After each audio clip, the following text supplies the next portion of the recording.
আমরা ঠান্ডা মাথায় ভাবি না, ঠান্ডা মাথায় ভাবতে হবে, ধৈর্যশীল হতে হবে। ইন্নামা সাবরু ইনদা সাদামাতিল উলা। বিষ্ণু বলেছেন, বিপদের প্রথম ধাক্কায় যে সবর ধারণ করতে পারে সেই তো সবুর।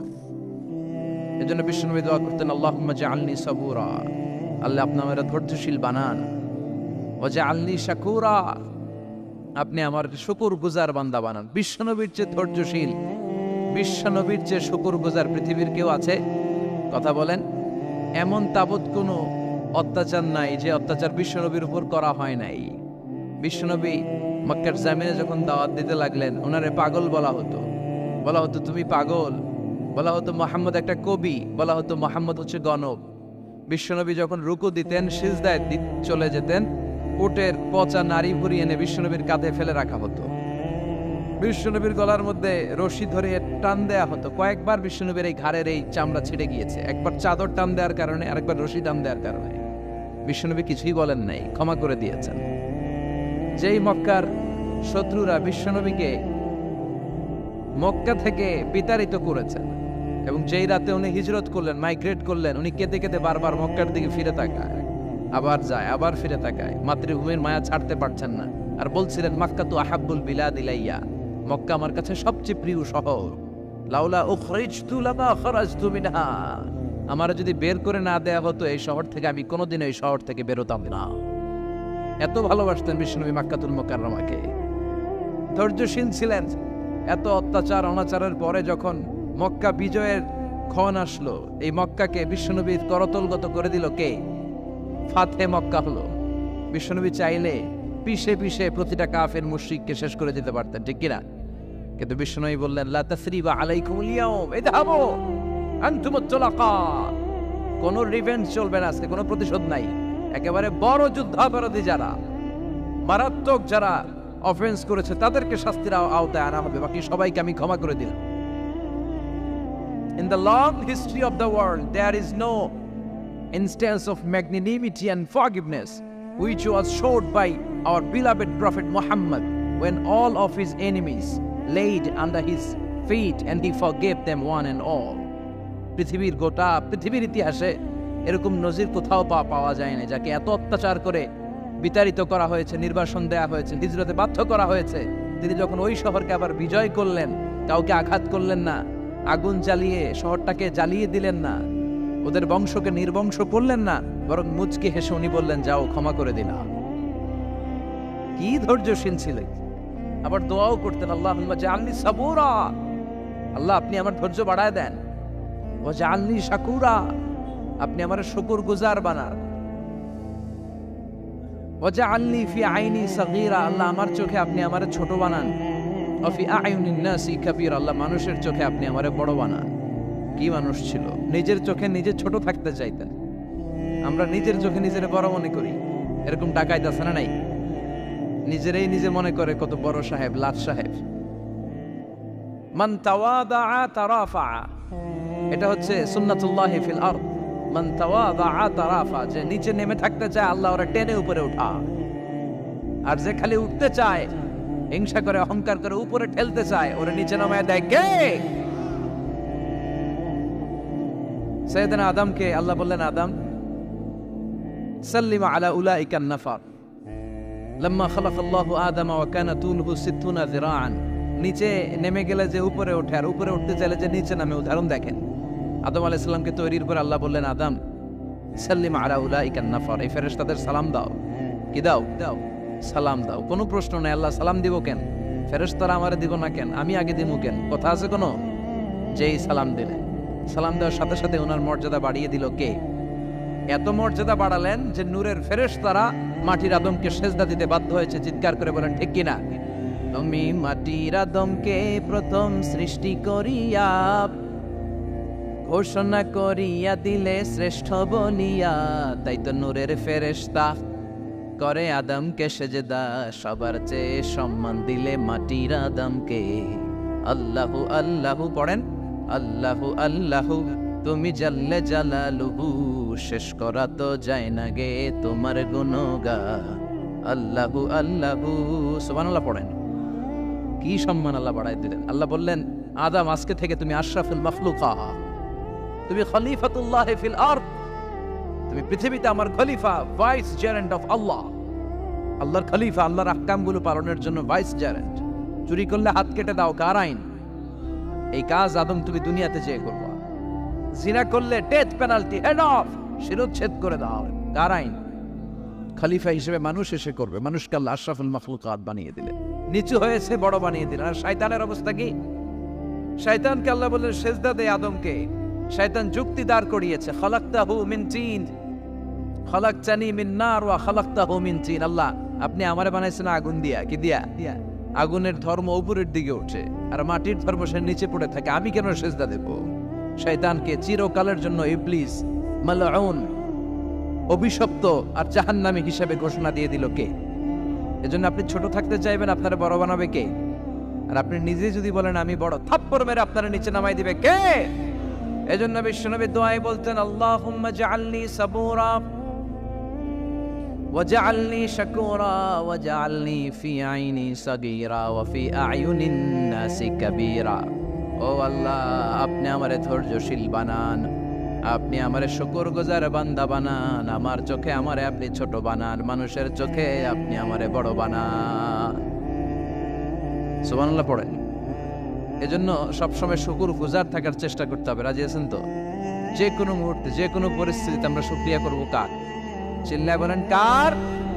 আমরা যেন বেশি বেশি আল্লাহ তাআলার শুকরিয়া আদায় করতে পারি। আল্লাহ তুমি তৌফিক দাও। সবাই পড়ি আমিন। উত্তর চান্দোলা হিলফুল ফুজুল ইসলামী সংগঠনের উদ্যোগে আজকের এই তাফসীরুল কোরআনের প্রোগ্রাম। হিলফুল ফুজুল নামটা আমার বড্ড প্রিয়।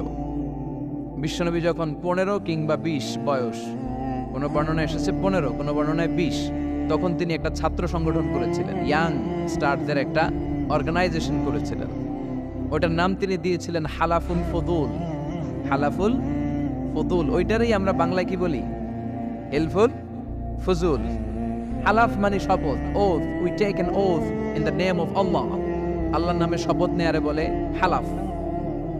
আর ফাদিলা, ফাদলুন, এগুলোর প্লুরাল হচ্ছে ফুদুল। ফুদুল মানে ভালো কাজ।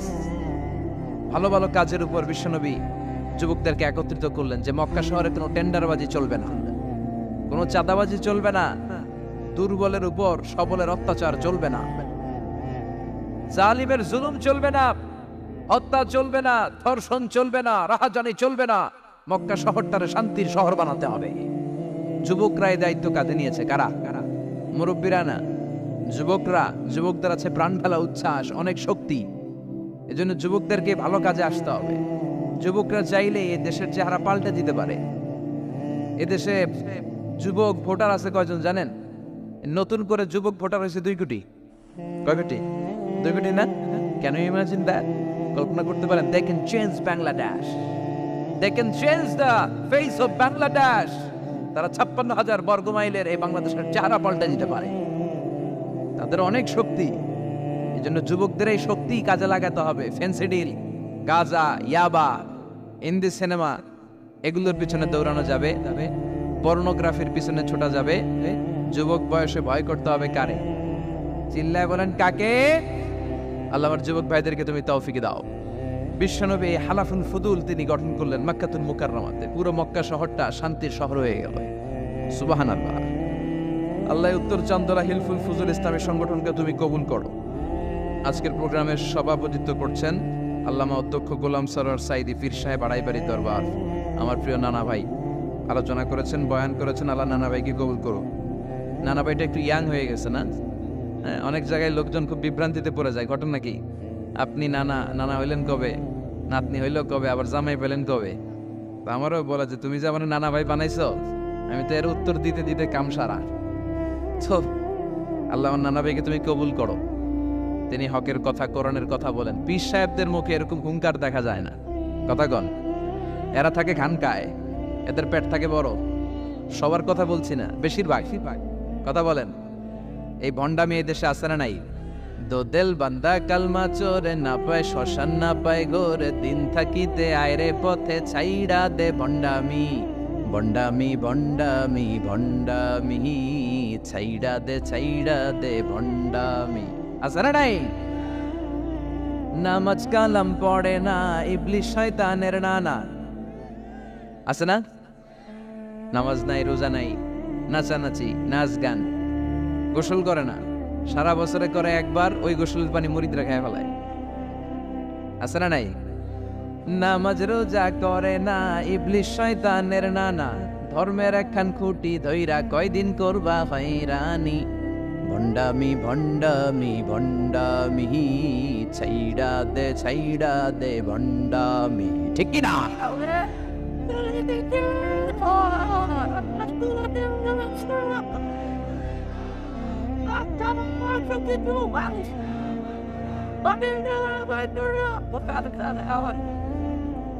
ভণ্ড পীর ও পীর, আমার নানা ভাইও পীর। কথা কন, পীরে পীরে পার্থক্য আছে না নাই? পীরে পীরে পার্থক্য আছে, এজন্য পীর চিন্তা হবে। এদেশে এই পাক ভারতে ইসলাম প্রচারে ওলিয়া উলিয়াদের, পীর মাশায়েখদের অবদানের কোনো শেষ নাই, কিন্তু চিন্তা হবে, কষ্টি পাথর দিয়ে যাচাই করে নিতে হবে। কারণ এই পীরের আদলে অনেক ভণ্ড এই বাংলার জমিন আছে না নাই? এই ভণ্ডদের সাথে আমাদের কোনো সম্পর্ক নাই। ওনার দরবারে আলোচনা হয়, সাইয়্যিদ কামালউদ্দিন জাফরি সাহেব যায়, আমরা যাই, দেশ বরেণ্য ওলামায়ে কেরামরা যায়, যারা হকের কথা বলে, যারা কোরআন সুন্নাহর আলোকে বলে, কোনো ভণ্ডামি নাই। যাবেন, প্রতি বছর যাবেন। এরপর ওই যে কেরাত সম্মেলন হবে না এবার 17 ফেব্রুয়ারি, আমার প্রোগ্রাম যশোর। আমাকে অনেক বলেছিল থাকতে পারলে আমিও কোরআন নিয়ে কিছু কথা বলে আসতে পারতাম, শুনে আসতে পারতাম কারীদের তেলাওয়াত। যাবেন আপনারা, দাওয়াত করে দিলাম। আল্লাহ আজকের সভাপতিকে তুমি কবুল করো। তারপরে আজকে কথা বলেছে মাওলানা রফিকুল ইসলাম ভুইয়া সাহেব, আমাদের সভাপতি সিরাতুন নবী ফাউন্ডেশনের চান্দোলার। না, রফিক ভাইয়ের চেনেন এমন কেউ নাই, এজন্য আর কিছু বলতেছি না তার নামে। আল্লাহ রফিক ভাইয়ের তুমি কবুল করো। গোলাম কবির চৌধুরী আল আজহারি আসতে পারে নাই, আমার বন্ধু মানুষ, একসাথে পড়াশোনা করেছি। এরপর আমার এক মিতা মিজানুর রহমান আতিকি আমার আগে আলোচনা করেছে, আল্লাহ তাকেও তুমি কবুল করো। সালাত নিয়ে কথা বলতেছিলেন। সালাত আউয়ালু মা ইউহাসাবু বিহিল আবদু ইয়াউমাল কিয়ামাতি আস-সালাহ, কিয়ামতের দিন সর্বপ্রথম হিসেব নেওয়া হবে নামাজের, সালাতের। সালাত চিনেন তো? কুরবানির গোশত খাওয়ার মাঝখানে যেটা খায় ওইটা, হ্যাঁ, এটারে বাংলায় আমরা নামাজ বলি। কি বলি? নামাজ। বিশ্বনবী ইন্তেকাল করবেন, রূহ বের হয়ে যাচ্ছে, 2-3টা শব্দ বললেন, এর মধ্যে একটা ছিল সালাত। আর সালাত, উম্মতেরা নামাজ, নামাজ, নামাজ ছেড়ে দিও না। ওমা মালাকাত ঈমানুকুম। মানুষ ইন্তেকালের আগে শ্বাস বের হয়ে যাচ্ছে, রূহ চলে যাচ্ছে, ওই মুহূর্তে কি জরুরি কথা বলে নাকি ফালতু কথা বলে? সবচেয়ে জরুরি কথাটাই তখন সে বলে যায়, ঠিক কি না? কথা বলেন। বিষ্ণু বলেছিলেন নামাজ। তাহলে এই সালাতের গুরুত্ব আছে না নাই? সর্বপ্রথম এই সালাতের ব্যাপারে in the day of judgement আমাদেরকে প্রশ্ন করবে কে? সালাতে কায়েম করো, সালাতে কায়েম করো, হবে সম্মানী তুমি, হবে জান্নাতি তুমি, হবে সম্মানী তুমি, হবে জান্নাতি তুমি। দিবে কাল হাসরে শীতল ছায়া হারশে আজিম, রব্বিয়াল আলা রব্বিয়াল আযীম, রব্বিয়াল আলা রব্বিয়াল আযীম। সুবহানাল্লাহ পড়ে। এজন্য নামাজ, নামাজ, এই নামাজ যাতে মিস হয়ে না যায়। সব মিস হতে পারে, নামাজ মিস হতে পারে না। আল্লাহ তুমি বুঝার তৌফিক দান করো। সাইয়েদনা মুসা আলাইহিস সালাম অত্যন্ত রাগী ছিলেন। উনি একবার এক থাপ্পড় মেরে ফেরাউনের বাবুর্চিকে দুনিয়া থেকে বিদায় করে দিয়েছেন। আরেকবার আরেক থাপ্পড় মেরে সাইয়েদনা মালাকুল মাউতের চোখ বন্ধ করে দিয়েছিলেন। উনি রেগে গেলে ওনার মাথার চুলগুলো ওনার টুপি ভেদ করে উপরের দিকে এরকম খাড়া হয়ে দাঁড়িয়ে যেত। মাঝে মাঝে এরকম শক্ত লোকের দরকার আছে না নাই? কয়েকটা ক্যারেক্টার আছে, যেমন সাইয়েদনা ওমরে ফারুক, সাইয়েদনা মুসা আলাইহিস সালাম, ওনাদের মুখের চেয়ে লাঠি চলতো বেশি। মাঝে মাঝে লাঠি চালানোরও দরকার আছে না নাই? আদবের লাঠি সবসময় মাচায় তুলে রাখলে চলবে না। ওমরে ফারুকের এমন হাইবাত ছিল, বিষ্ণুনবীর স্ত্রীরাও ওমরে ফারুককে ভয় পেত, মুনাফিকরা ওমরে ফারুককে ভয় পেত, এমনকি শয়তানও ওমরে ফারুককে ভয় পেত। বিষ্ণু বলতেন, ইয়া ওমর মা সালাকা শাইতানু সালিকান ফাজ্জান ইল্লা সালাকা ফাজ্জান গায়রা ফাজ্জি। ওমর, শয়তান যদি তোমারে কোনো রাস্তা দিয়ে হাঁটতে দেখে, শয়তান ওই রাস্তা রেখে দিয়ে অন্য রাস্তা দিয়ে হাঁটে। সুবহানাল্লাহ। রাস্তে বলেন, প্রভু তুমি বলেছ রাসূল দেবে না, বলনি দেবে না ওমর, বলনি দেবে না হামজা তারি, খালিদ বিজয়ী সমর। ওরে প্রভু তুমি বলেছ রাসূল দেবে না, বলনি দেবে না ওমর, বলনি দেবে না হামজা তারিক, খালিদ বিজয়ী সমর, প্রভু তুমি বলেছ রাসূল দেবে না। আল্লাহু আকবার পড়েন। কি ওমরে ফারুক, মুনাফিকরা ভয় পাইতো, বিশ্বনবীর স্ত্রীরা ওনারা দেখে ভয় পেতেন, শয়তানও ভয় পেত। ওমরে ফারুকের অভ্যাস ছিল মুখের আগে লাঠি চলতো বেশি। সুবহানাল্লাহ পড়েন। আমরা যারা ইমাম সাহেব তারা একামত হলে কেবলামুখী হয়ে দাঁড়ায় থাকি না? একামত চলতেছে, ইমাম সাহেব কোন দিকে দাঁড়ায় থাকে? কেবলামুখী। ওমরে ফারুক মুসল্লিদের দিকে হয়ে দাঁড়ায় থাকতেন, আর হাতে থাকতো একটা লাঠি। কি থাকতো? কাতারকে বাঁকা করতেন, পিঠায় সোজা করে দিতেন, এই সোজা করো, ইস্তাউ আকিমু সুফুফাকুম ওয়া'তাদিলু। এই ছিলেন ওমর। এজন্য বিশ্বনবী বলতেন আশাদ্দুহুম ফি আমরিল্লাহি ওমর, আল্লাহর দ্বীনকে আল্লাহর জমিনে বাস্তবায়নের জন্য সবচেয়ে কঠোর সাহাবী হচ্ছে ওমর। সবাই আবু বকরের মতো হলে চলবে। আরহামু উম্মতি আলা উম্মতি আবু বকর, আমার উম্মতের মধ্যে সবচেয়ে রহম দিলের সাহাবী হচ্ছেন আবু বকর। সাইয়েদনা আবু বকরের দিলটা, হৃদয়টা এত নরম ছিল, উনি যখন নামাজে দাঁড়াতেন উনি কান্নার কারণে তেলাওয়াতের আওয়াজ পিছনে মুসল্লিরা শুনতে পেত না। রজুলুন আসিফ, কোমল হৃদয়ের মানুষ, এত ভদ্র হৃদয়ের মানুষ, এত প্রিয় ছিলেন আল্লাহ তাআলার কাছে। বিশ্বনবী মেরাজ থেকে যখন আসলেন, এসে ঘটনা বর্ণনা শুরু করলেন, আমি মক্কা থেকে ফিলিস্তিন গিয়েছি, ফিলিস্তিন থেকে দূর পাহাড়ে উঠেছি, সেখান থেকে 7 আকাশ পাড়ি দিয়ে আল্লাহর আরশে গিয়েছি, জান্নাত জাহান্নাম দেখেছি, আবার ফজরের আগে ফিরে এসেছি। আবু জাহেল, উতবা, সাইবা, ওয়ালিদ ইবনে মুগিরা জানতে, ওরা কয় এতদিনে একটা পাইছি, একটা ইস্যু পাইছি, এই ইস্যু দিয়া মুহাম্মাদের বিরুদ্ধে যত বদনাম রটানো যায় আমরা রটাবো। সর্বপ্রথম যে ধরছে বিশ্বনবীর সাহাবী আবু বকরকে, যে বলে আবু বকর দেখো তোমার বন্ধু এতদিন যা বলতো মেনে নিতাম, আজকে সে কি বলে, সে তো পুরো পাগল হয়ে গিয়েছে। নাউজুবিল্লাহ পড়েন। যেখানে মক্কা থেকে ফিলিস্তিন যেতে লাগে 15 দিন, ফিরে আসতে লাগে 15 দিন, যেতে আর আসতে লাগে 1 মাস, সে নাকি মাঝরাতে উঠে বাইতুল মুকাদ্দাস গিয়েছে, নবীদের নিয়ে ইমামতি করেছে নামাজের, আরো সে গিয়েছে, জান্নাত জাহান্নাম দেখেছে, আবার নাকি ফজরের আগেই চলে এসেছে। এটা কেমন পাগলামির কথা বলো তো? সাইয়েদনা আবু বকর বললেন আমার রাসূল কি আসলেই এই কথা বলেছে? আবু জাহেল, উতবা, সাইবা বলে হ্যাঁ, তোমার নবী, তোমার মুহাম্মদ এই কথাই বলেছে। সাইয়েদনা আবু বকর বলেন বিশ্বনবী যদি এটা বলে থাকেন তাহলে বিশ্বনবী সত্য বলেছে। আমার নবী বলে থাকলে সত্য বলেছে, তিনি মিথ্যা বলতে পারে? as-sadiq al-amin, সত্যবাদী, the trust over the personality, সবচেয়ে বিশ্বাসী মানুষ, তিনি কখনো মিথ্যা বলতে পারে? বিশ্বনবী বললেন আবু বকর আনতা লাস্তা আবু বকর ফাকাত, তুমি আজকে থেকে শুধু আবু বকর নও, আজকে থেকে মিনাল ইয়াউম আনতা আবু বকর as-সিদ্দিক, তুমি আজকে থেকে সত্যবাদী আবু বকর। সেদিন থেকে তিনি as-সিদ্দিক উপাধি পেয়েছেন। সিদ্দিক মানে যিনি সত্য গ্রহণে, সত্য প্রকাশে, সত্যের ব্যাপারে আপসহীন। সুবহানাল্লাহ পড়েন। কিন্তু সাইয়েদনা আবু বকর ছিলেন কোমল হৃদয়ের অধিকারী, তার বিপরীতে সাইয়েদনা ওমরে ফারুক ছিলেন শক্ত হৃদয়ের অধিকারী। এজন্য দুইটারই দরকার আছে, তাইলেই ব্যালেন্স হয়। সবাই নরম হইলেও চলবে না, আবার সবাই গরম হইলেও চলবে না, ঠিক কি না? দুইটার মাঝামাঝি থাকার দরকার আছে না নাই? এজন্য মারামারি করতে পারবেন, কিন্তু এটা করতে হবে ইসলামের পক্ষে। কথা বলেন। আল্লাহ বলে ফাদরিবু ফাওকাল আনাক, গারের উপরে মারো, ফাদরিবু মিনহুম কুল্লা বানান, আর গিরায় গিরায় মারো। কোথায় মারতে হবে? গারের উপরে আর গিরায় গিরায়। তবে এটা নিজেদের মধ্যে এই মারামারি করলে চলবে না। ইসলামকে প্রতিষ্ঠা করার জন্য, কালেমার বাণীকে সুউচ্চ করার জন্য যদি মারামারিরও প্রয়োজন হয়, আমরা মারামারি করতে রাজি আছি না? কোন একদিন এ দেশের আকাশে কালিমার পতাকা উড়বে, সেদিন সবাই খোদাই বিধান পে দুঃখ বেদনা ভুলবে। কোন একদিন এ দেশের আকাশে কালিমার পতাকা উড়বে, সেদিন সবাই খোদাই বিধান পে দুঃখ বেদনা ভুলবে, ঠিক কিনা? এটা আমাদের স্বপ্ন। আমরা কালিমাকে বিজয়ের আসনে দেখতে চাই, আর মুমিনকে বিজয় দান করে কে?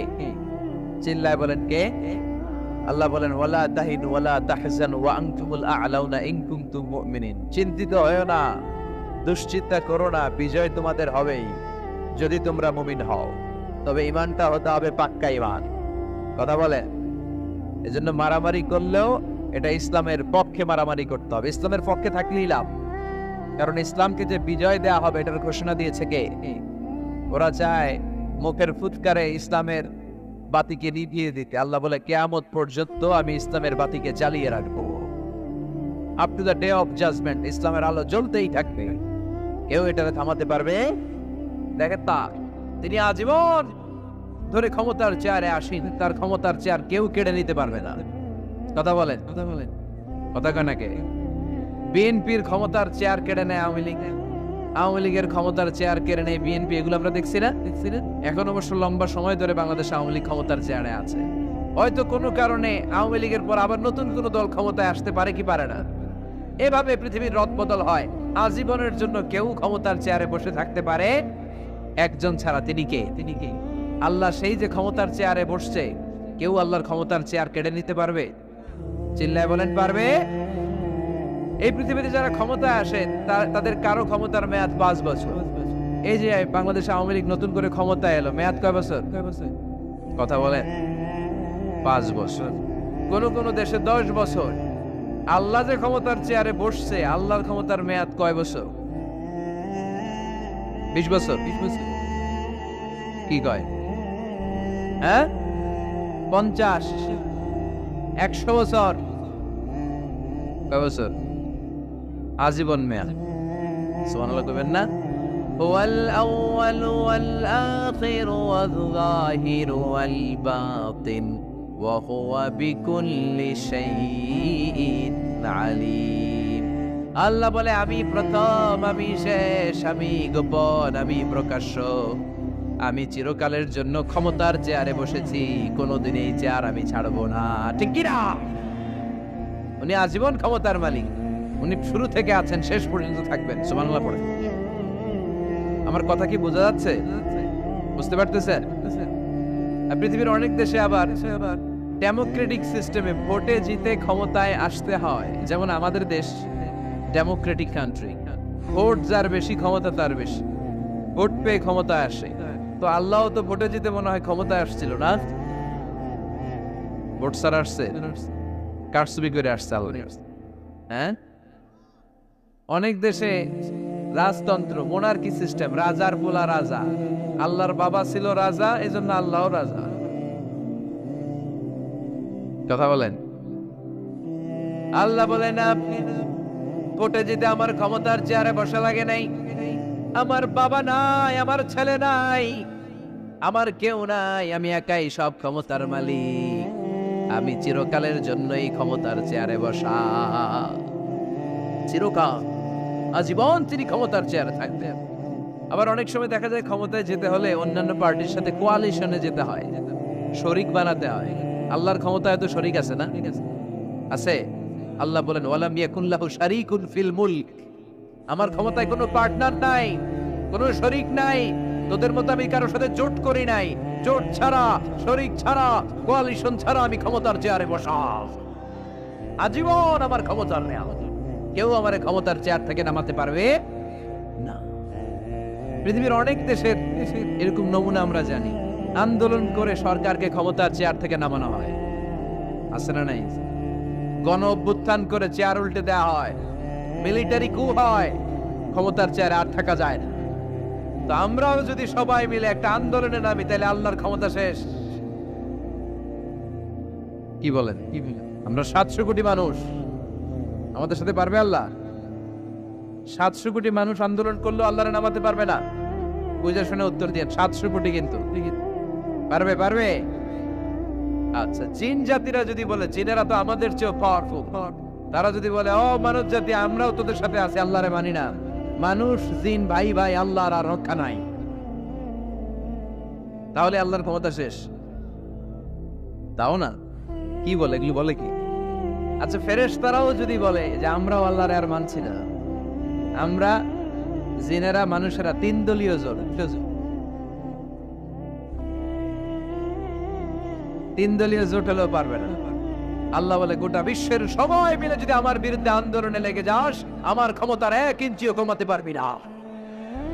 এজন্য রব্বুল আলামিন বলেন, তাবারাকাল্লাযী বিয়াদিহিল মুলকু ওয়া হুয়া আলা কুল্লি শাইইন কাদির। সুবহান সেই সত্তা যার হাতে ক্ষমতা, ক্ষমতা কার হাতে? ওয়া হুয়া আলা কুল্লি শাইইন কাদির, তিনি সব বিষয়ের উপর ক্ষমতাবান। তিনি কে? তিনি চাইলে পাহাড়কে দরিয়া করতে পারে, তিনি চাইলে দরিয়াকে পাহাড় করতে পারে, তিনি চাইলে ধনীকে গরিব করতে পারে, গরিবকে ধনী করতে পারে, তিনি চাইলে সম্মানিতরে অপমানিত করতে পারে, আবার চাইলে অপমানিতরে সম্মানিত করতে পারে। তিনি কে? ফাআলুন লিমা ইউরিদ, তিনি যা ইচ্ছা তাই করতে পারেন। তার কাছ থেকে জবাবদিহিতা করার কেউ নাই, তিনি সবার কাছে জবাবদিহি চায়। চিল্লায় কোন ঠিক কিনা? সে আল্লাহ বললেন, সুবহান সত্তা যার হাতে ক্ষমতা, তিনি সব বিষয়ের উপর ক্ষমতাবান। এজন্য আমাদের মনে রাখতে হবে আমাদের কোনো ক্ষমতা নাই, ক্ষমতার মালিককে। আর কোনদিন বাগেরহাটের ভাইয়েরা জনগণ সকল ক্ষমতার উৎস, এই কথা বলবেন? মনে থাকবে? তাহলে আওয়াজ করে বলেন তো, সকল ক্ষমতার উৎস কে? সবকিছু করতে পারে কে? সব ক্ষমতার মালিক আল্লাহ। অনেক কথা আল্লাহ 30 আয়াতে বললেন, কয়টা বলবো? কিছু দূর যে আল্লাহ বলা শুরু করলেন, ওয়ালাকাদ যায়্যানাস সামাআদ দুনিয়া বিমাসাবিহা ওয়া জাআলনাহা রুজুমাল লিশ-শায়াতিন। সুবহানাল্লাহ পড়েন। আল্লাহ বললেন, আমি নিকটবর্তী আকাশটারে তারা দিয়ে, আলো দিয়ে, মোমবাতি দিয়ে আলোকিত করেছি। I have beautified the closer skies with light and candles. আমি তারা দিয়ে নিচের আকাশটাকে সুশোভিত করেছি। তারা দিয়ে আমাদের আকাশটারে, মহাশূন্যটারে সুশোভিত করেছে কে? তারা চেনেন? চেনেন না? খালি আকাশের দিকে রাতে তাকালে কি দেখা যায়? তারা। রাতের বেলা তারার মেলা। এখন তো লাইটিং ফাইটিং এর যুগ, তারা চেনা যায় না। আগের লোকেরা তারা না দেখে কিছু করতে পারতো না। আগের মুরব্বীরা তারা দেখলেই বুঝতো কয়টা বাজে, ঘড়ি লাগতো না। আগের নাবিকেরা তারা দেখে তারা রাত কয়টা বাজে নির্ধারণ করে ফেলতো। সুবহানাল্লাহ পড়েন। কত ধরনের তারা আছে। শুক তারা নাম শুনছেন? ধ্রুব তারা শুনেছেন? সপ্তর্ষি মণ্ডল একটা আছে, অনেকে তারা চেনে না। কোটি কোটি কোটি কোটি 7টা তারা একসাথে দেখবেন, এটার বলে সপ্তর্ষি মণ্ডল। আল্লাহ বলে, এই তারা দিয়ে আমি আকাশটারে সুশোভিত করেছি। এই তারাগুলো কিন্তু প্রথম আকাশে না, এই তারাগুলো প্রথম আকাশের মহাশূন্যে অবস্থিত। আমরা খালি চোখে যা দেখি এটা আকাশ নয়, এটা মহাশূন্য। এটা কি? বাগেরহাটের ভাইরা উত্তর করেন, এটা কি? এই মহাশূন্যের অনেক অনেক অনেক অনেক অনেক উপরে আকাশ। ওই আকাশ যে কত উপরে, এটা নাসার বিজ্ঞানীরাও জানে না। শুরুতে আমরা দেখতে পাই প্রথম আকাশের মহাশূন্য, এর অনেক উপরে প্রথম আকাশ। তারপরে শুরু হয় দ্বিতীয় আকাশের মহাশূন্য, তার অনেক উপরে দ্বিতীয় আকাশ। তারপরে তৃতীয় আকাশের মহাশূন্য, তারপরে তৃতীয় আকাশ। এভাবে একটার চেয়ে আরেকটা বড়, একটার চেয়ে আরেকটা বড়। দ্বিতীয় আকাশের তুলনায় প্রথম আকাশটা কত ছোট শুনতে চান? আপনার হাতের আংটিটা যদি আপনি সাহারা মরুভূমিতে ছুঁড়ে ফেলে দেন, পৃথিবীর সবচেয়ে বড় মরুভূমির নাম কি জানেন? সাহারা মরুভূমি।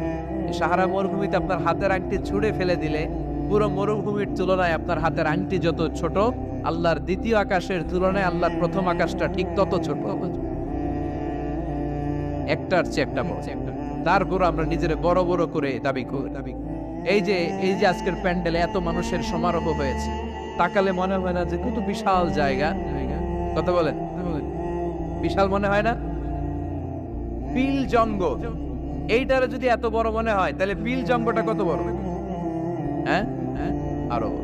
এইটার চেয়ে নিশ্চয়ই বাগেরহাট বড়। কথা কয় না? বাগেরহাটের চেয়ে নিশ্চয়ই পুরো বাংলাদেশটা বড়। বাগেরহাট বলে 64 জেলার এক জেলা, 64টা জেলা মিলে সুজলা সুফলা আমাদের এই বাংলাদেশ। বাংলাদেশ হচ্ছে পৃথিবীর সবচাইতে বড় দেশ। হ্যাঁ, এরা দেখি আমার সব কথার সাথে খালি দ্বিমত করে। বাংলাদেশ সবচেয়ে বড় দেশ না? কত ছোট জানেন? মানচিত্রে বাংলাদেশ লেখার জায়গাটাও আমরা পাই না। বাংলাদেশ এটা লিখতে গেলে BAN পরে ইন্ডিয়ার উপরে,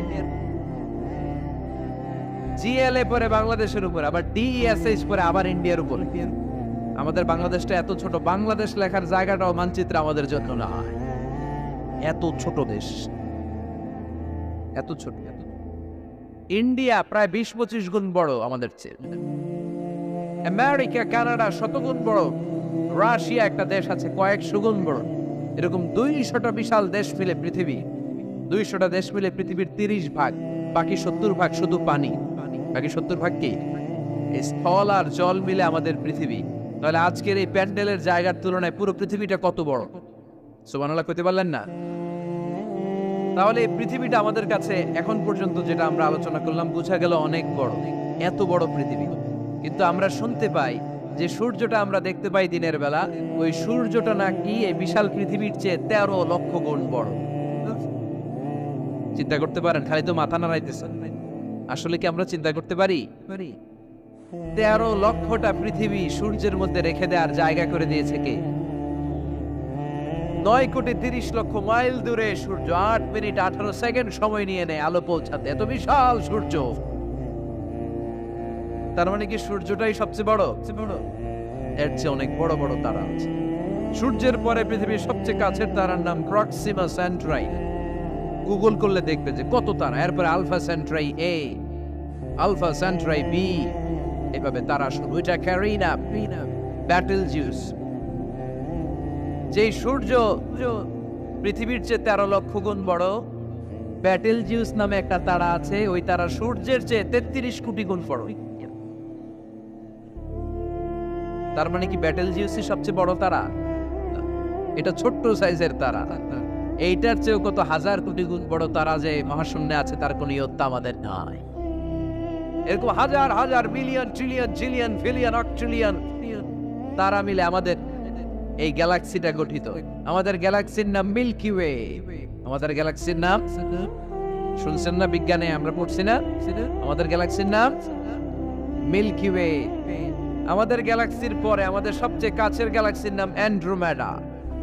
কি নাম? আমাদের গ্যালাক্সি থেকে অ্যান্ড্রোমেডাতে পৌঁছতে 2.5 মিলিয়ন লাইট ইয়ার লেগে যাবে যদি লাইটের গতিতে আমরা ছুটি।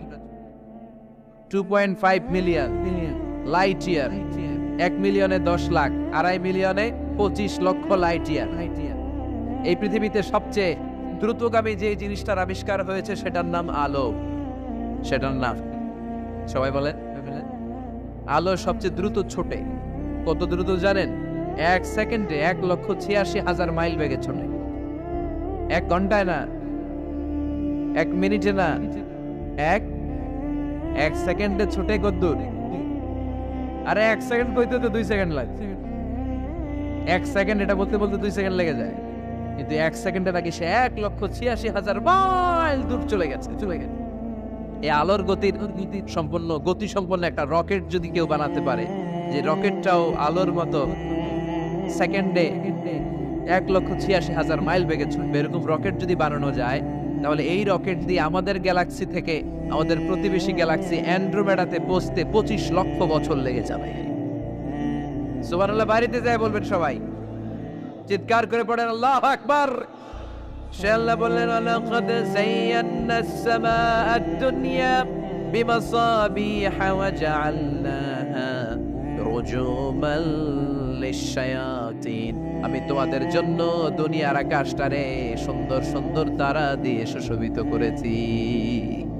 এরকম বিশাল বিশাল তারা, দেখতে তো মনে হয় ছোট্ট একটা ডটের মতো না, একটা ফোঁটার মতো মনে হয় না তারাগুলা? এত বিশাল বিশাল তারা মহাশূন্যে রেখেছে কে?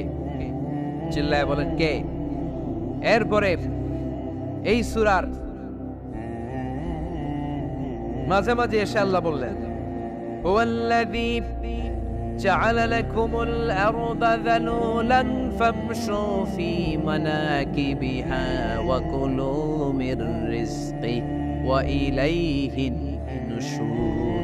আল্লাহ বলে আমারে তোরা চিনিস না, চিনে নে, আমি হলাম এমন সত্তা, আমি তোমাদের জন্য জমিনটারে সমতল বানিয়ে দিয়েছি, তাই যেখানে মন চায় তোমরা সুন্দর করে হেঁটে হেঁটে যেতে পারো। তার মানে এই নয় যেখানে খুশি সেখানে যাবা, শেষকালে আমার দিকে ফিরে আসতে হবে, ঠিক কি না? মিনহা খালাকনাকুম ওয়া ফিহা নুঈদুকুম ওয়া মিনহা নুখরিজুকুম তারাতান উখরা। মাটি থেকে বানালাম, মাটির কবরে পাঠালাম, আবার মাটির কবর থেকে আমাদেরকে উঠায়া দিবে কে? আল্লাহ বললেন যালুলান, আমি জমিনকে বানিয়েছি সমতল। আরেক আয়াতে বললেন ওয়াল্লাতী জাআলা লাকুমুল আরদা ফিরাশা, আমি জমিনকে বানিয়েছি বিছানা। সমান সমান না হলে আজকের প্যান্ডেলে এত সুন্দর করে আপনারা বসতে পারতেন? কথা বলেন না। প্যান্ডেলের এদিকে উঁচা, এদিকে নিচা, এদিকে খাড়া, এদিকে তেড়া, এদিকে গর্ত, এদিকে ভাঙ্গা, এরকম হইলে আজকে প্যান্ডেলটা সমান হইতো? এই সমান করে দিছে কে? আমরা যখন বিমানে চড়ি, বিমানের জানলা দিয়ে নিচে তাকালে দেখা যায় আল্লাহ কেমন মনে হয় যে সবুজ কার্পেট বিছাই দিছে। সুবহানাল্লাহ করতে পারলেন না? আবার আল্লাহ বলে সবুজ কার্পেট দেখে মনে করো না যে তোমরা বেঁচে গেলা, এই সবুজ কার্পেটের ভেতরে আগুন আছে না নাই? আমরা যে পৃথিবীর উপরে লাঙ্গল দিয়ে হাল চাষ করি, গাছ লাগাই, হেঁটে চলি, এই মাটিটার নিচে আগুন আছে। কি আছে? বিশ্বাস হয় নাকি আজগুবি কথা লাগে? রূপ কথা মনে হয় না? এই পৃথিবীর মাঝখানে আছে আগুন, জ্বলন্ত আগুন। আল্লাহ কোরআনে কসম কেটেছেন ওয়াল বাহরিল মাসজুদ, ফুটন্ত টকবগে সাগরের পানির কসম। আমেরিকান নেভাল একাডেমির সায়েন্টিস্টরা তারা হিসাব মিলাতে পারে না, সাগরের পানি দেখি ঠান্ডা, কিন্তু আল্লাহ কয় ফুটন্ত টকবগে সাগরের পানির কসম। এই গরম আল্লাহ পাইলো কই? তারা ভাবলো নিশ্চয়ই ভিতরে গরম আছে, নাইলে গরম আসলো কোত্থেকে? দেখি তো কোরআনের কথা সত্য কিনা। তারা সব সময় কৌতূহলী, এই কৌতূহলই তাদেরকে মহাবিশ্বের সুপার পাওয়ারের আসনে আসীন করেছে। আমাদের কোনো কৌতূহল নাই, আমগো আছে ফতুয়াবাজি। কথা কন, আমি তবলিগ, বাকি সব কাফের। আমি জামাত ইসলাম, বাকি সব মুনাফিক। আমি আহলে হাদিস, বাকি সব ঈমান হারাম। কথা কন, এই গুতাগুতি আছে না নাই? ফতুয়াবাজি আছে না নাই? একজনের পিছনে আরেকজন আছে না নাই? কি কারণে যে ফতুয়াবাজি করে, গীবত করে লেগে থাকে আল্লাহই জানে। এরা কি বুঝে এগুলো করে আল্লাহই জানে। খালি ফতুয়াবাজি, খালি গীবত, কেউ কারো ভালোটা দেখতে পারে না। একজন দাওয়াতি কাজ করতেছে, হকের কথা বুঝাচ্ছে, হাজার হাজার মানুষ তার স্পষ্ট ভাষা আর সহজ সাবলীল ব্যাখ্যার কারণে ইসলামের সৌন্দর্য খুঁজে পেয়েছে, কিন্তু তারেও ঠ্যাং ধরে নিচে নামাতে চায়। এটা বাংলাদেশ, এমন দেশটি কোথাও খুঁজে পাবে না কো তুমি। আহা, খালি ফতুয়াবাজি। একজন বলছিল বাংলাদেশের জাতীয় খেলা হাডুডু কেন? আরেকজন কয়ের কারণ বাংলাদেশে কেউ কারো ভালোটা সহ্য করতে পারে না। একটা উপরে উঠতে ছেলে সাইড ডায় ধরে ঠ্যাং ধরে টেনে নামায়। হাডুডু খেলা দেখছেন? একটা সামনে গেলে সবাইকে কাবাডি কাবাডি কাবাডি কাবাডি করে ঠ্যাং ধরে, খালি বাগেরহাটে কাবাডি নাই মনে হয়, দেখছেন কিরকম খেলে? একজন সামনে গেলে সবাই ঠ্যাং ধরে নিচে নামে। এটা এই দেশের জাতীয় খেলা। এদেশে কেউ ভালো পথে হাঁটতে চাইলে, উপরে উঠতে চাইলে, কল্যাণের পথে আগাতে চাইলে তার বিরোধী শক্তিরা ওর ঠ্যাং ধরে নিচে নামাবে। কেউ কারো ভালোটা সহ্য করতে পারে? আর ফতুয়াবাজি, তুই কাফের, তুই মুনাফিক, তুই মুশরিক, তোর দাদা কাফের, তোর শ্বশুর কাফের, তোর বেয়াই কাফের।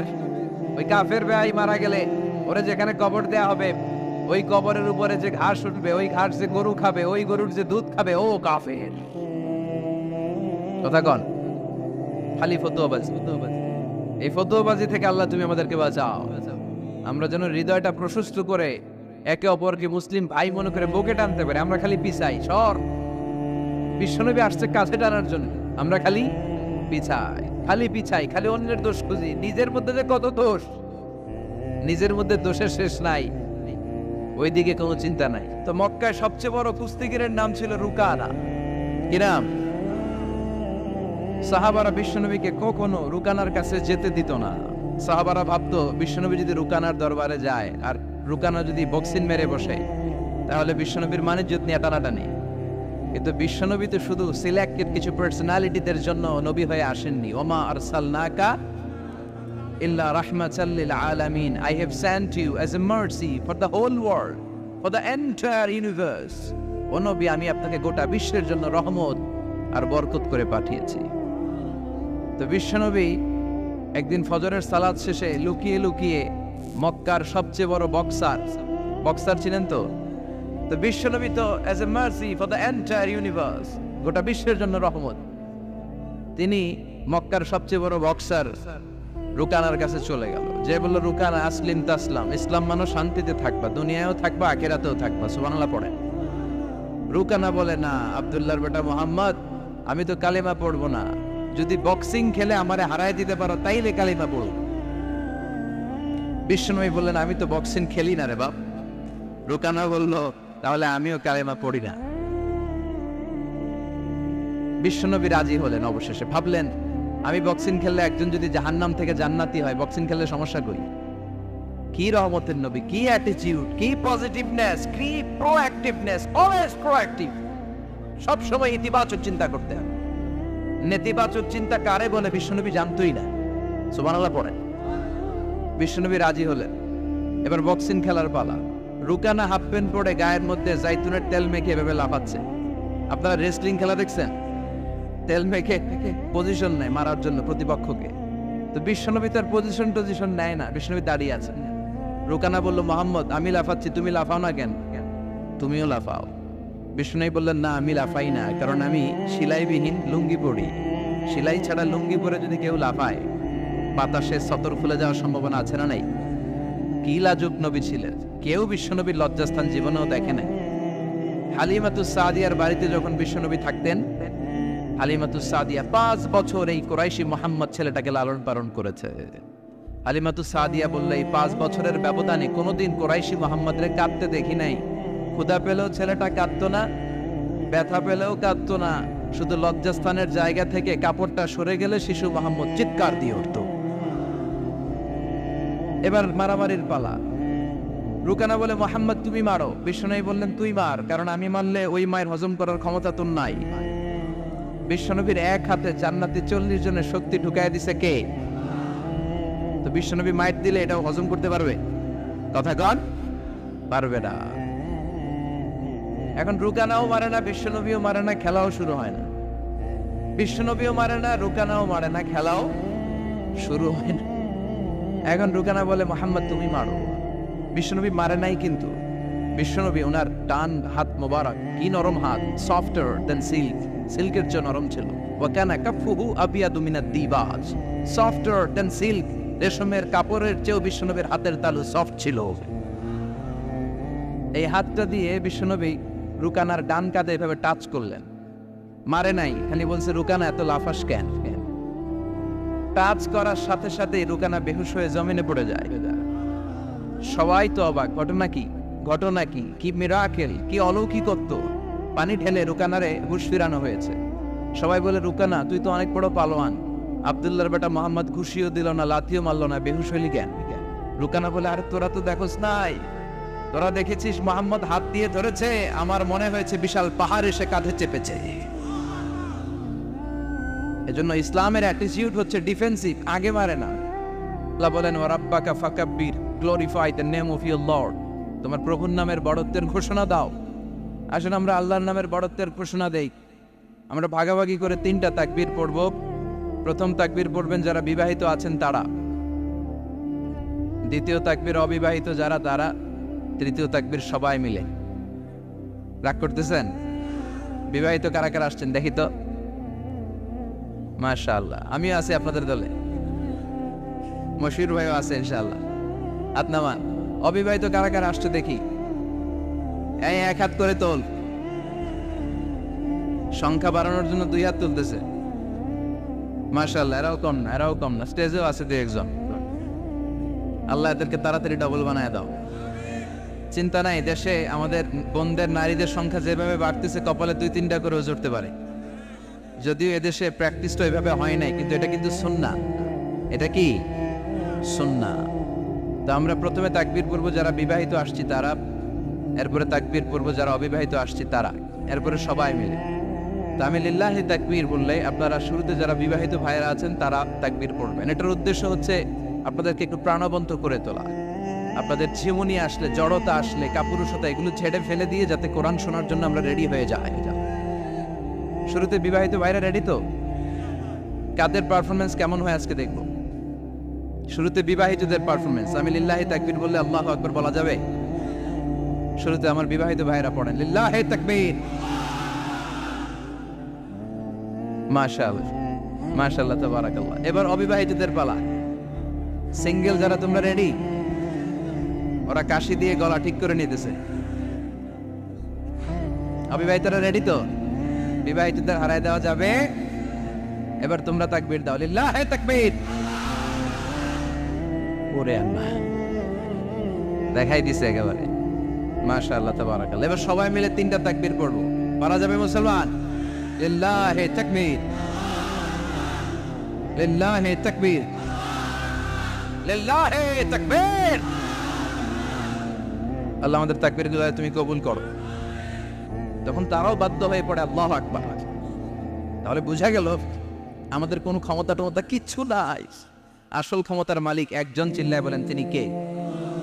সে আল্লাহ বললেন তাবারাকাল্লাযী বিয়াদিহিল মুলকু ওয়া হুয়া আলা কুল্লি শাইইন কাদির। সুমহান সেই সত্তা যার হাতে ক্ষমতা, ক্ষমতা কার হাতে? সব ক্ষমতার মালিক আল্লাহ। তবে আমাদেরকেও আল্লাহ কিছু ক্ষমতা দিয়েছে, এটা লিমিটেড। এটা কি?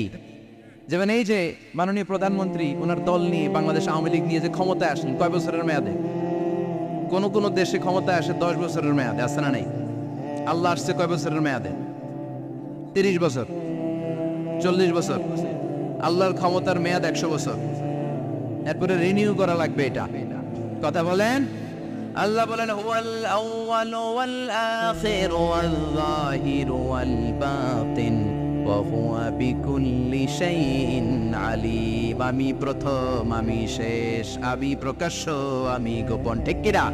প্রথমে আল্লাহ আল্লাহ, শেষেও আল্লাহ আল্লাহ, আকাশে আল্লাহ আল্লাহ, জমিনে আল্লাহ আল্লাহ। সবাই পড়েন, প্রথমে আল্লাহ আল্লাহ, শেষেও আল্লাহ আল্লাহ, আকাশে আল্লাহ আল্লাহ, জমিনে আল্লাহ আল্লাহ। নিখিল জাহান গায়ে গুণগান, তার নামে গায় আমরাও গাহি তাআলা। হামদে বারি তাআলা, হামদে বারি তাআলা, হামদে বারি তাআলা। সুবহানাল্লাহ পড়েন। আল্লাহ বলে আমার ক্ষমতা তোদের মতো 5 বছরের মেয়াদে না, 10 বছরের মেয়াদে না, 20 বছর 30 বছরের মেয়াদে না। আমি চিরকালের জন্য ক্ষমতার চেয়ারে বসা। চিরকালীন মেয়াদ, সৃষ্টির সূচনার আগ থেকে তিনি আছেন, অনাদিকাল পর্যন্ত তিনি থাকবেন। তার ক্ষমতার মেয়াদ আনলিমিটেড মেয়াদ। চিৎকার করে বলেন ঠিক কিনা?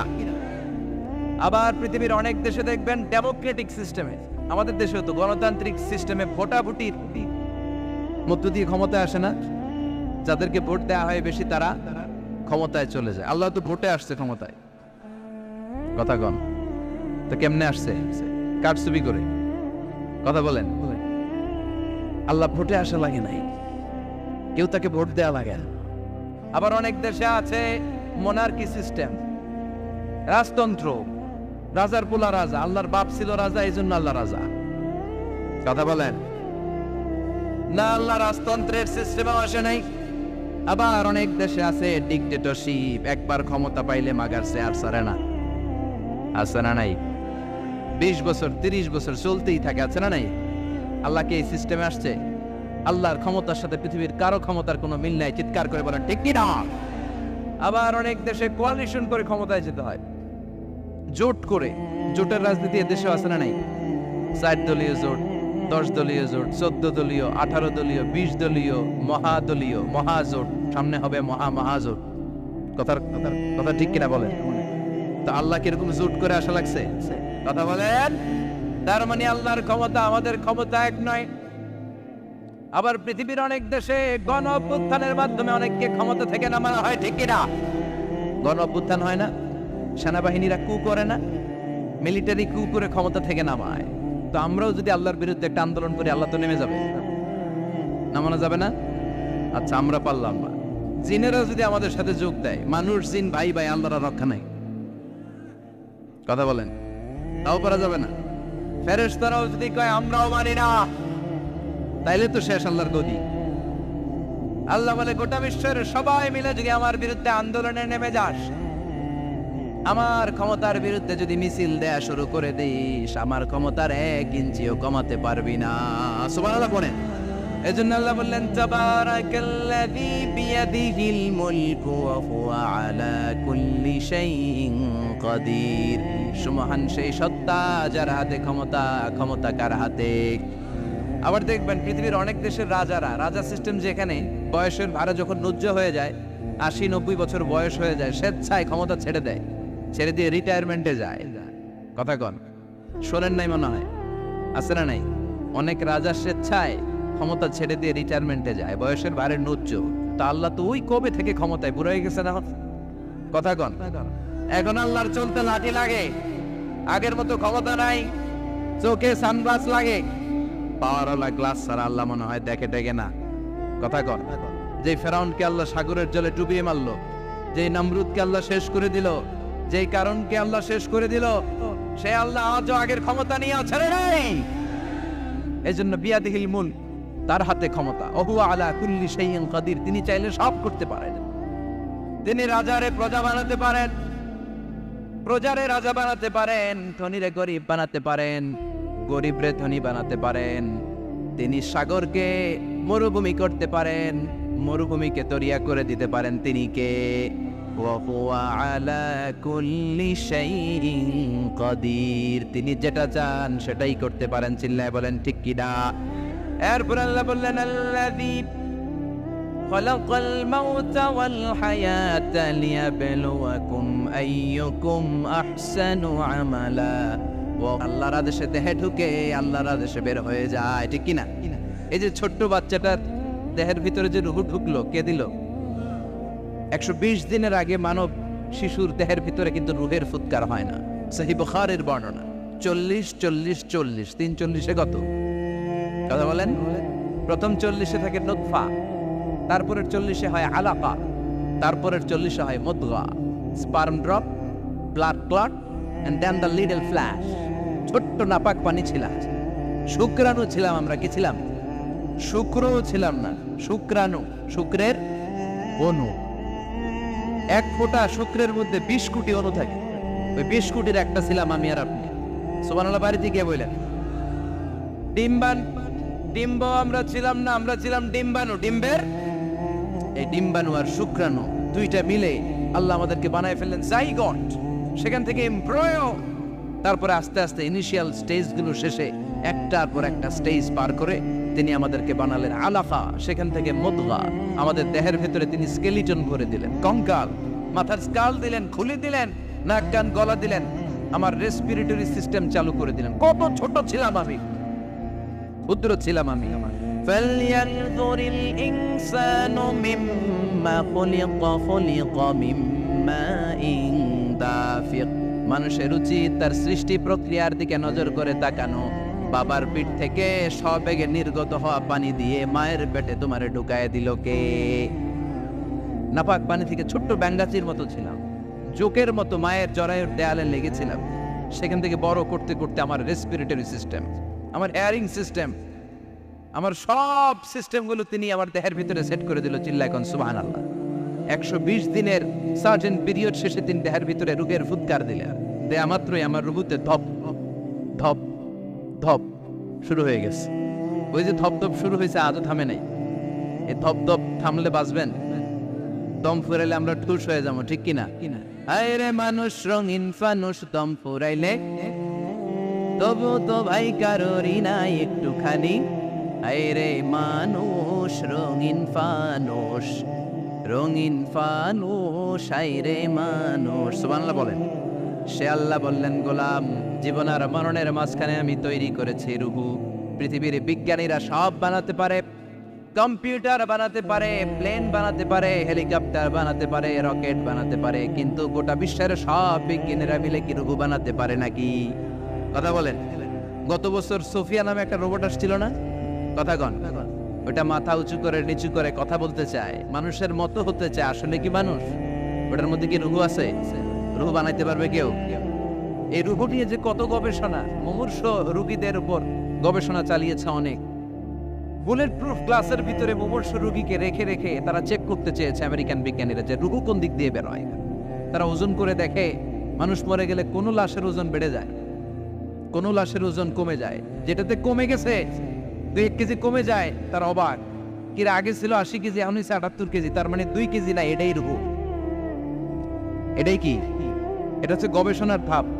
অনেকগুলো মডিউল তারা আনে, অনেক মুমূর্ষ রোগীকে গ্লাস ফিটিং করা, ইন্টেন্সিভ কেয়ারে রেখে তারা অবজার্ভ করে, আর অক্সিজেন মাস্ক খুলে দিয়ে তারা দেখে যে লোকটা ছটফট করে কিভাবে মরে। মরার আগে ওজন মাপ ছিল 80 কেজি, মরে গেছে পরে আবার ওজন দিয়ে দেখে 78 কেজি। কমছে কয় কেজি? বিজ্ঞানে কয় পাইছে। সবাই কয় কি পাইছে? কয় রুহু। কই পাইলেন? কয় আগে 80 এখন 78, 2 কেজি। রুহুর ওজন কয় কেজি? তো বিজ্ঞানীদের সিস্টেম হচ্ছে যে কোনো একটা বিষয়ের উপর গবেষণা চালালে তারা পূর্ণাঙ্গ ডিসিশনে পৌঁছতে পারে না। They couldn't jump to the final conclusion just on one module, based on one module. They cannot do it. তাদের অনেকগুলো মডিউল আনতে হয়। তারা আবার নমুনা আনলো আরেকটা, মুমূর্ষ রোগী, অক্সিজেন চেম্বার লাগানো, মাস্ক লাগানো, এটা খুলে ফেললে মরে যাবে। বুলেট প্রুফ করা গ্লাসের ভিতরে ঢুকিয়ে এটার ওজন মাপ, এটার ওজন 60 কেজি। এবার মাস্ক খোল, মাস্ক খুলছে ছটফট ছটফট করে, এটা শেষ। এবার মাপ দেখ, এবার মাইপা দেখা গেছে 63 কেজি। কয় কেজি বাড়ছে? এক একটার এক এক সিস্টেম হইতেছে, কোনোটা কমে, কোনোটা বাড়ে, কোনোটা কিচ্ছু হয় না। সবাই কয় তাইলে আপনি রুহু পাইলেন কই? আগেরটা কম ছিল, মনে করছিলেন 2 কেজি কমছে, ওইটাই রুহু এখন 3 কেজি বাইরে গেছে, মিলাইবেন কি দিয়া? কথা কন। আল্লাহ ডেকে বলে, গোলাম কিয়ামত পর্যন্ত একটার পর একটা মুমূর্ষ রোগীকে বুলেট প্রুফ গ্লাসের ভেতরে ঢুকাতে পারবি, গবেষণা করতে পারবি, মাগার রুহু খুঁজে পাবি না। চিল্লায় বলেন ঠিক কিনা? কারণ এই রুহুর মালিক কে? সে আল্লাহ বললেন, আল্লাযী খালাকাল মাউতা ওয়াল হায়াতা লিয়াবলুয়াকুম আইয়ুকুম আহসানু আমালা। জীবন আর মৃত্যু বানালাম তোমাদেরকে পরীক্ষা করার জন্য। পরীক্ষা আছে না নাই? গোটা দুনিয়াটাই পরীক্ষা। আল্লাহ যারে পছন্দ করে বেশি তার পরীক্ষাও। আসাদুন নাসি বালাআন আল আম্বিয়া। এই পৃথিবীতে আল্লাহ সবচেয়ে বেশি বালা মুসিবত দিয়ে পরীক্ষা করেছেন নবীদের, কারণ নবীরা আল্লাহর কাছে কম প্রিয় না বেশি প্রিয়। যেহেতু প্রিয় বেশি, পরীক্ষাও। এজন্য মুমিনের উপর যদি পরীক্ষা আসে, মুমিনের উপর যদি অত্যাচার আসে, মুমিনের উপর যদি ধৈর্যের পরীক্ষা আসে, জেল জরিমানা আসে, মুমিন ওইটারে ভয় পায় না। মুমিন ভয় পায় একজনকে। চিল্লায় বলেন তিনি কে? কারণ আল্লাহর ঘোষণা, ওয়ালা তাহিনু ওয়ালা তাহজানু। ঘোষণাটা কার? ভয় নাই, তোদের চিন্তা নাই। আনতুমুল আ'লাউনা ইন কুনতুম মুমিনিন। তোমরাই বিজয়ী হবা যদি মুমিন হও, যদি মুমিন হও। এজন্য ধৈর্যের পরীক্ষা দিতে হবে, আল্লাহর উপর তাওয়াক্কুল করতে হবে, অত্যাচার আর জুলুম আল্লাহর নামে সহ্য করে যেতে হবে। চিল্লায় বলেন ঠিক কিনা?